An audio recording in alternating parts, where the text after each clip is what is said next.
مشاهدينا الكرام، أهلا وسهلا ومرحبا بكم عبر قناتكم قناة الجزائر تيب في هذا اللقاء الخاص الذي سنعالج فيه قضية صناعة المحتوى في الجزائر بين التأثيرات وبين حتمية التقنين. طبعا صناعة المحتوى في الجزائر تبحث عن واقع جديد مقنن، فهل حان الوقت لوضع الضوابط القانونية والأخلاقية من أجل إخراج محتوى راقي يليق بسمعة ويليق أيضا بالموروث الثقافي للمجتمع الجزائري؟ كل هذا طبعا نناقشه مع الأستاذة والسيدة فريدة عبري، محامية ومستشارة قانونية. أهلا بك أستاذة في قناتكم. أهلا وسهلا بكم سيدي الكريم طبعا، وبكل مشاهدي أول قناة إلكترونية في الجزائر. شكرا. مرحبا بك أستاذة، سعيدون جدا لاستضافتك. أنا الأسعد والله أنه أنا الأسعد بكم طبعا الموضوع حساس وموضوع بداية أستاذة، واقع صناعة المحتوى في الجزائر.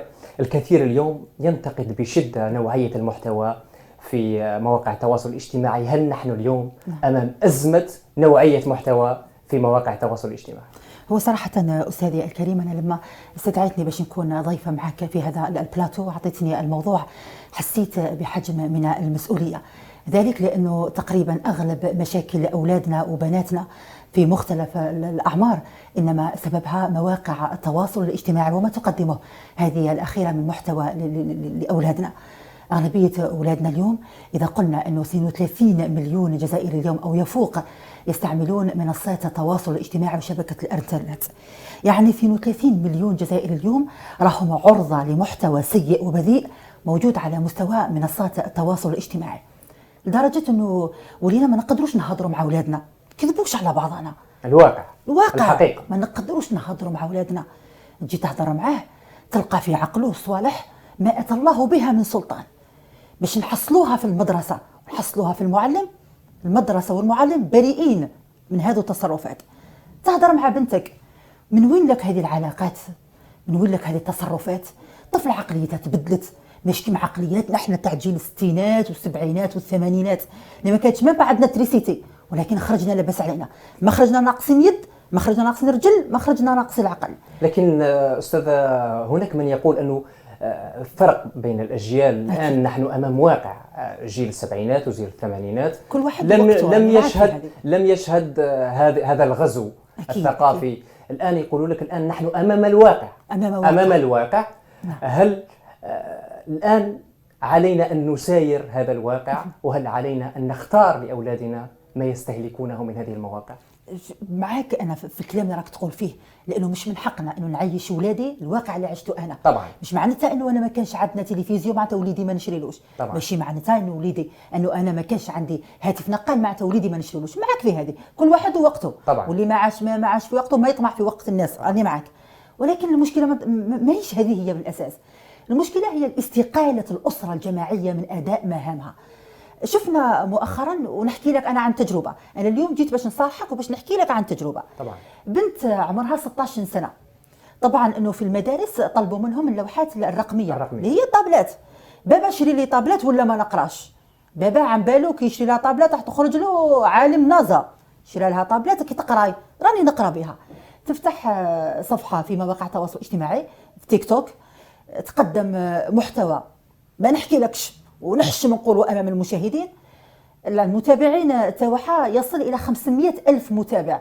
طفله مولات 16 سنه تدخل للدار وتغلق على روحها الباب. الام بنتي راهي تقرا، الاب خلوها تقرا ما تخلطوش فيها. دير علاقات من خلال التعليقات تاع الشباب. ويا ريت ظلمناكم والله يا الشباب، غير ظلمناكم. كنا نقولوا انه الشباب ربما المكبوت هو اللي يروح يتبعها ويتبع حركاتها والمياعه تاعها وكلامها الغير اخلاقي. فينا المولى ظلمناكم، لقينا مول 50 سنه و60 سنه يتبع فيها. وش يقولها؟ الله يبارك راكي عجبتني، روحي بريفي. تروح ليه البنت بريفي، يهضروا من اللي يربط معاها علاقه. يوقع المحظور، والديها يعرفوا. هنا الصدمه. من وين عرفتي هذا البنادم؟ ما هو جارنا، ما هو عائلتنا، ما هو فاميلتنا، ما هو قريبنا. من اين؟ من وين عرفتيه؟ واحد عمره 50 سنه منين عرفتيه؟ تقول انا عرفته عن طريق التيك توك، وكان من متابعي الاوفياء، كان داعم ليا وحب يدعمني في الموهبه تاعي. وشنو هي موهبتك؟ ما نحكي لكمش. وطورت العلاقه بيناتنا وراه طلبني للزواج. طلبك للزواج ومن بعد مولات 50 سنه، واحد 50 سنه مع مولات 16 سنه، فسروا لي العلاقه كيفاش تسميها.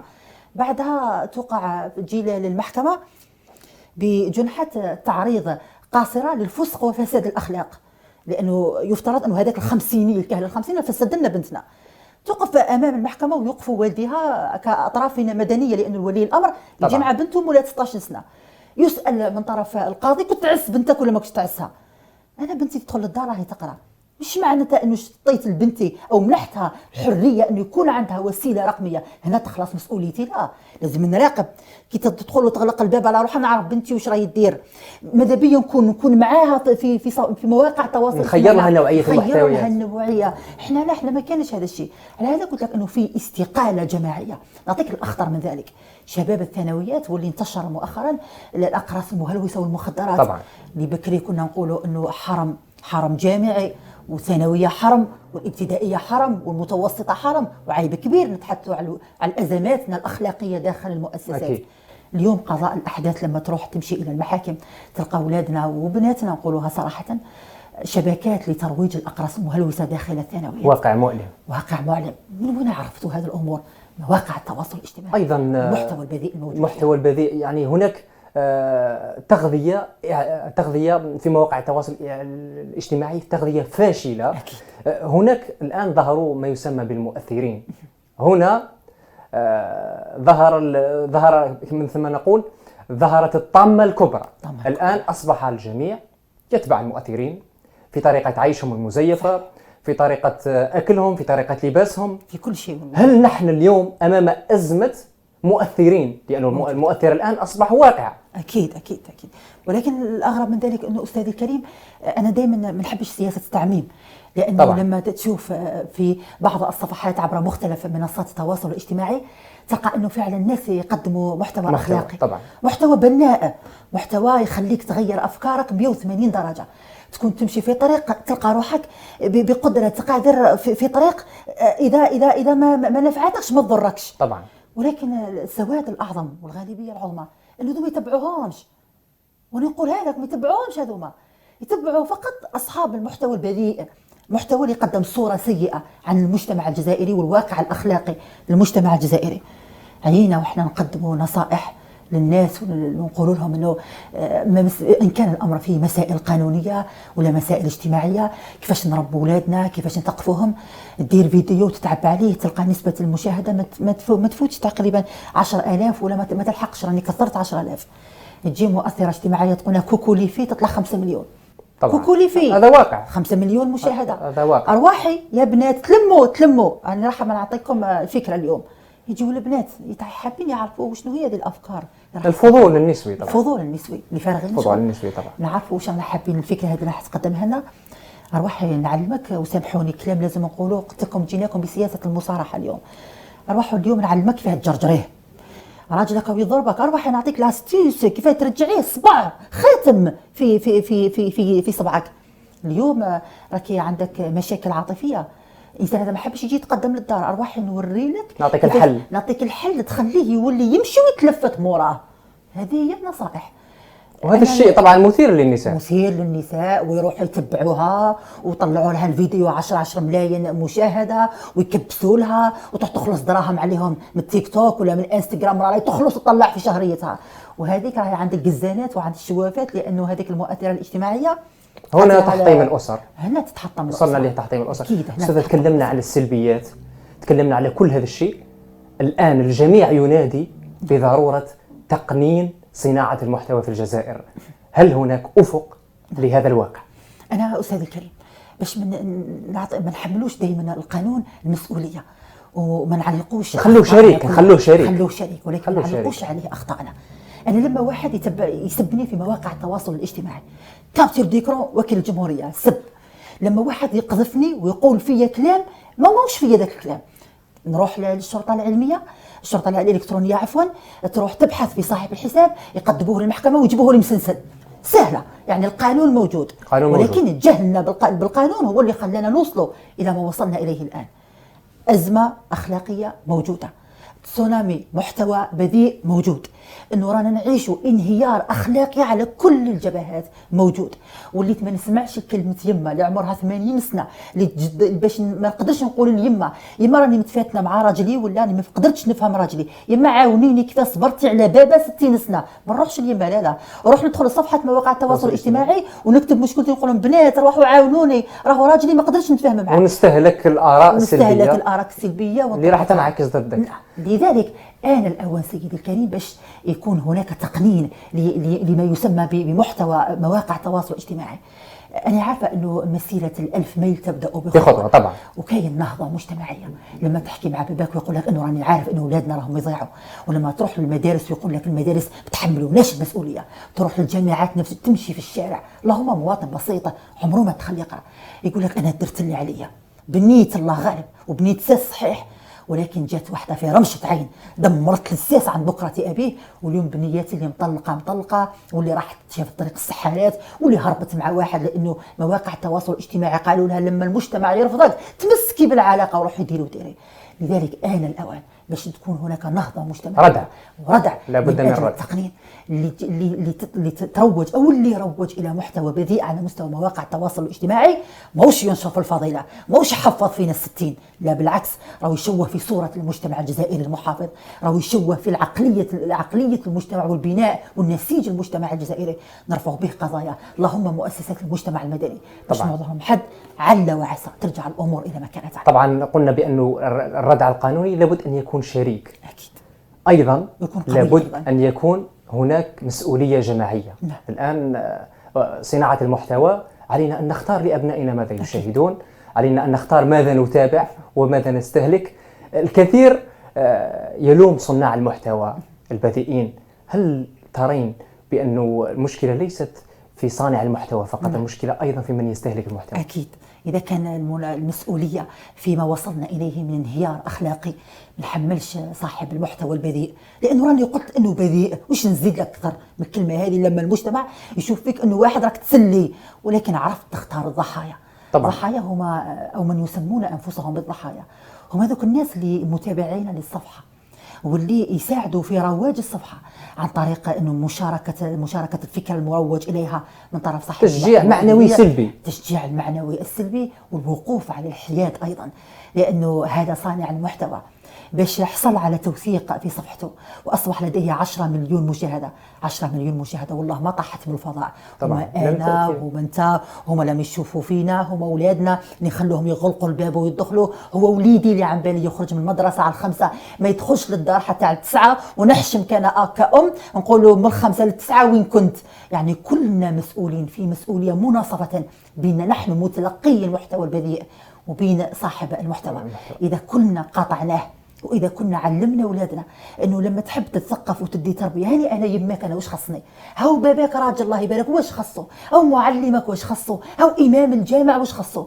يعني لا يتابع اي احد، نتابع حتى واحد او ما تتابعش يا سيدي، ما تعرفش تخير المحتوى ما تتابعش. ولكن لما تكون استقاله جماعيه ان كان بالنسبه للاسره او بالنسبه حتى للمساجد لما تقوم بادوارها كما يجب، بالنسبه للمؤسسات التعليميه اللي مهما حاولنا نحملوها المسؤولية وانا نقولها على مضض، لكن الوالدين ثاني ما همش يخلوا المدرسة تقوم بالمهام تاعها. تلقى طفلة داخلة للمدرسة بمكياج تاع عراس بلباس ماهوش مقبول، ما خرجتش من المدرسة، خرجت من البيت، وهذه صحيح خرجت من البيت. المعلمة تقولها، ونعطيكم قلت لكم أمثلة حية عشناهم وشفناهم بالعين المجردة طبعا. ولا واحد يقدر يكذبني فيهم، واللي عنده عليا كلمة هاي فريدة عبرين يقول فيها. تجي المعلمه تقولها جيبي لي وليه امرك، تروح الطفله ولي الامر، الطفله تجيب يماها وتقدمها للمعلمه وتقولها اكيد استدعيتيني غير خير. شوفي يا سيدتي بنتك تخرج من المدرسه، تخرج من عندك من الدار. اذا كانت تخرج من عندك من الدار عندنا كلام، واذا ما كانتش تخرج من عندك من الدار هناك كلام اخر. هناك كلام اخر.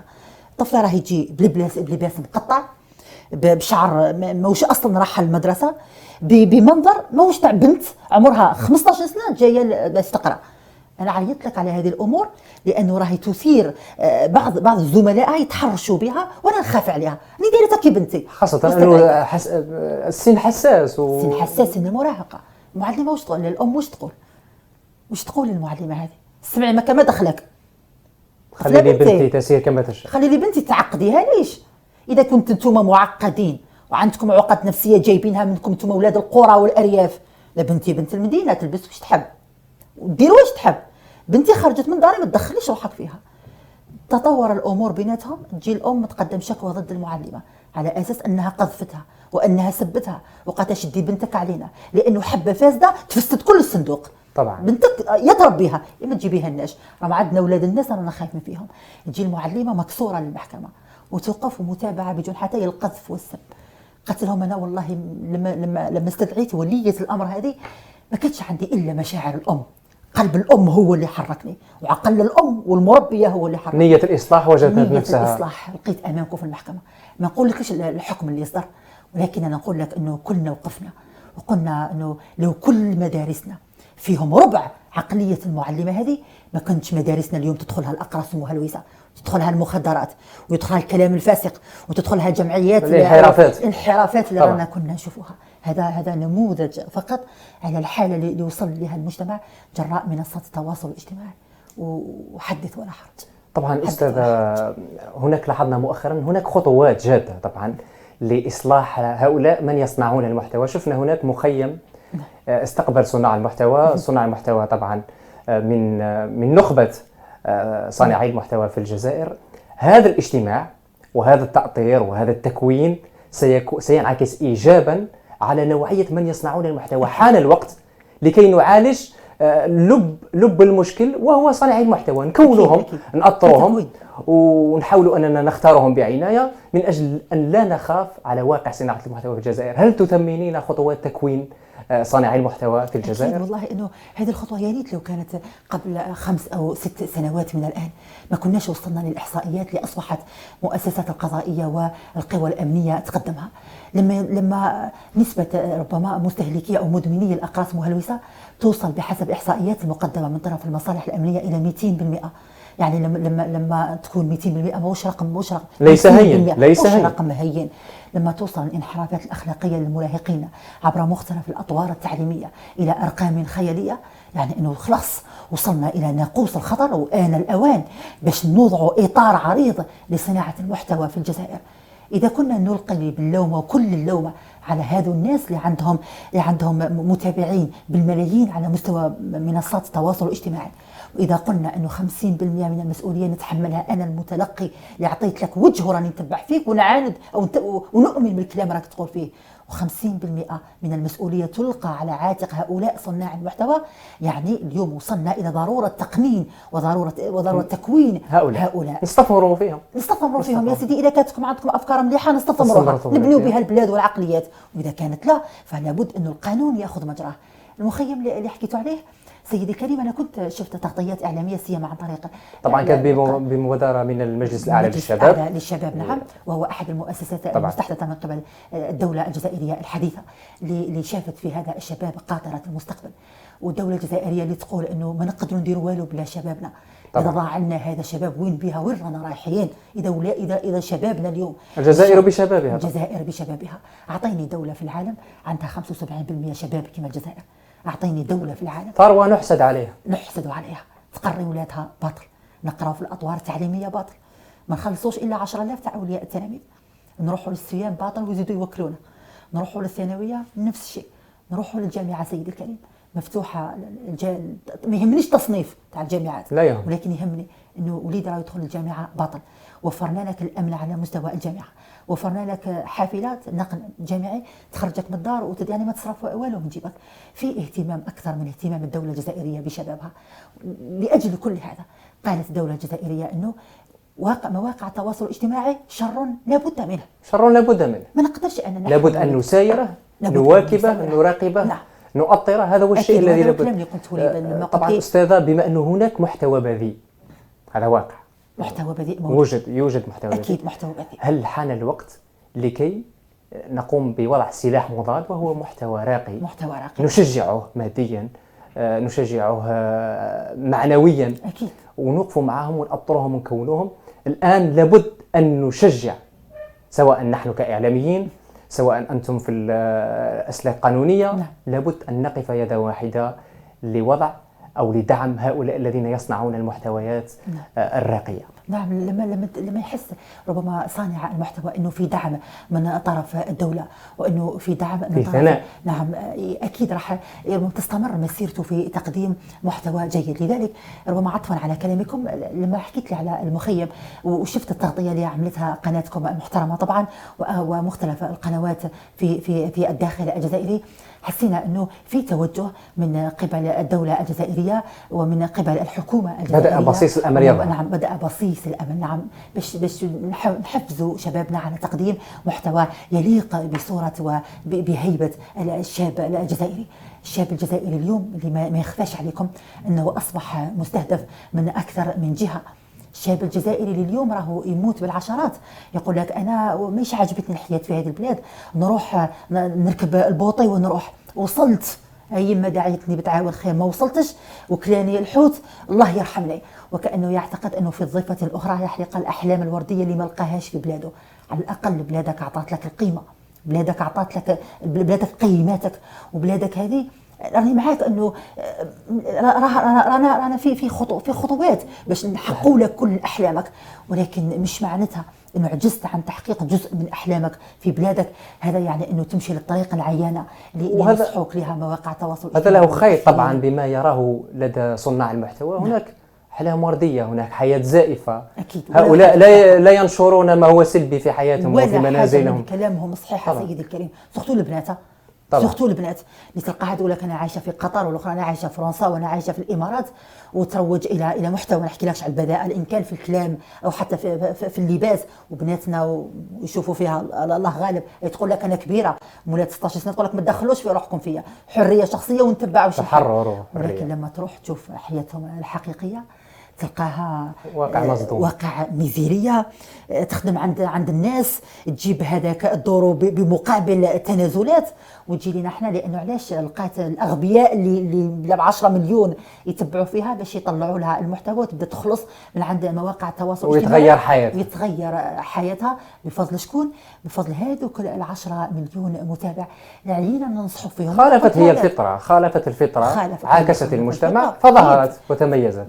هذا في نظرها خالف تعرف. هذه هي افكارهم، والاكثر من ذلك، ولا من غير مظاهرهم الاجتماعيه الصحيحه.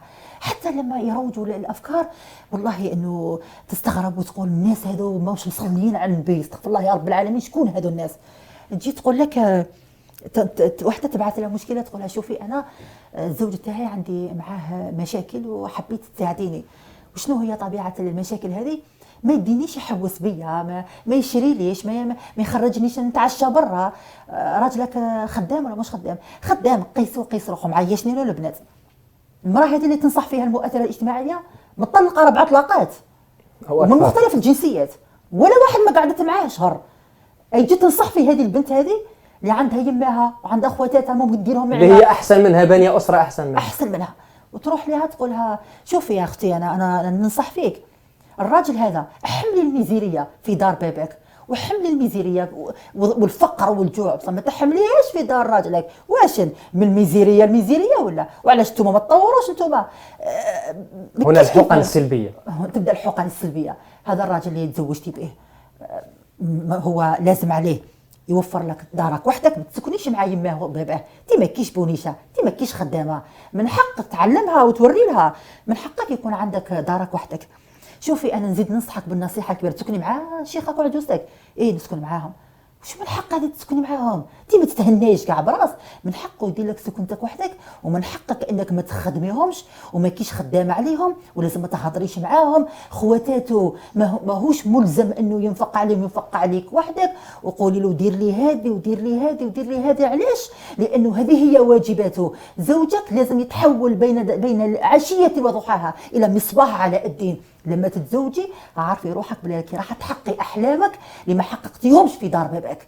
وهذا الراجل هذا، المراه اللي ما تتزوجش راجل مرفه، هذاك ماهوش زواج. بيكم يا بنات، راجل زوالي وش ديري به ما عندك؟ وتقولي لي اخلاقه، الاخلاق والطيبه ما بين بيوت ولا تسقط حتى الاخلاق. وتنصحها تقولها معليش روحي تعشي باخلاقه وفطري بادبه وحوسي باخلاقه. وتحبي تركبي الطوموبيل روحي ركبي اخلاقه.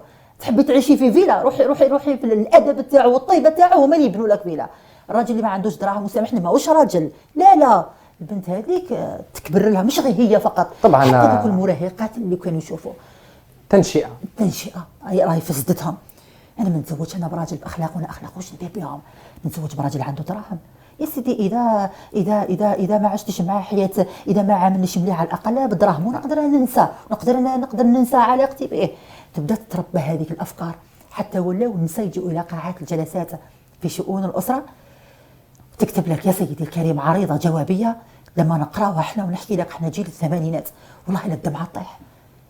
لهذه الدرجه راكم تشوفوا في الراجل مسكين، لهذه الدرجه راك تشوفي فيه واحد يخرج على 7 تاع الصباح وكاين منهم على 6 تاع الصباح، ما يخدمش حتى في ولايته، صباط ما عندوش، سروال ماهوش لابسو كالناس، ولكن وليدو لابس مليح وملبسك مليح. ولما تحبي تروحي للعراس الا ما رحم ربي، لما تحبي تروحي للعراس يحب يشوفك في ابها صوره ما يضحكوش عليك النساء طبعا، ومنحيها من جلده. نقول لك فيستا ما عندوش، سروال ما عندوش، طبعا واقع على واقع. مش تكتب في عريضه الجواب، في عريضه الخلع، انني عايشه مع هذا الراجل حياه يائسه. هذا الانسان يغادر مقر الزوجيه على 7 تاع الصباح، ما يوليش على 9 تاع الليل. هذا الانسان ما يحوسش بين انا وولادي، وشهريته ما تكفيناش، وعليه التمس الحكم بفك الرابطه الزوجيه بالخلع. تخلع الزوج تاعها ما تروح للطريق الشمال اللي حكت لها عليها المؤثره الاجتماعيه، تاكل وتشرب وتفسد اولادها، يولي الزوج يرفع عليها دعوى اسقاط الحضانه. قلت لك الا ما رحم ربي، ما نحبش نعمم. طبعا علاش؟ لانه السيده هذه بعد ما طلقت ما عندهاش شهاده، واش تخدمي؟